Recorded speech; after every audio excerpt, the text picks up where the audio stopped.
Hello అండి, welcome back to అభిజ్ఞ jewelleries. ఇది వచ్చేసరికి బ్యూటిఫుల్ నెక్ చోకర్ అండి. చాలా అంటే చాలా బాగుంటుంది.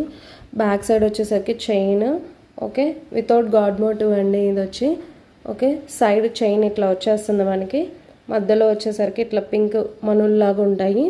ఓకే, సీజెట్స్తో చూడండి, షైనింగ్ చూడండి ఎంత బాగుందో, క్లియర్గా చూపిస్తాను. ఓకే, చాలా అంటే చాలా బాగుంటుంది. నెక్కి అయితే సూపర్గా సెట్ అయిపోతుంది. ఇది ఫుల్ పార్టీ వేర్ సెట్ అనుకోవచ్చండి. ఇయర్ రింగ్స్ ఇట్లా వచ్చేస్తాయి మనకి. ఓకే, నేను హ్యాండ్ మీద పెట్టుకొని చూపిస్తాను, క్లియర్గా చూడండి. చాలా అంటే చాలా బాగుంటుందండి. అస్సలు మిస్ అవ్వద్దు కలెక్షన్ని. ప్లీజ్ అండి, అందరు లైక్ చేసి షేర్ చేసి సబ్స్క్రైబ్ చేయండి. చూడండి, దీని మీద కానీ ఇట్లా నా హ్యాండ్ మీద పెట్టుకుంటే మీకు ఇంకా క్లియర్గా అర్థమవుతుంది వీడియో. ఓకే, చాలా అంటే చాలా బాగుందండి. అస్సలు మిస్ అవ్వద్దు. ఈ కలెక్షన్ నచ్చినట్లయితే ఇట్లా స్క్రీన్ షాట్ తీసి కింద వాట్సాప్ నెంబర్కి బుక్ చేసేసుకోండి.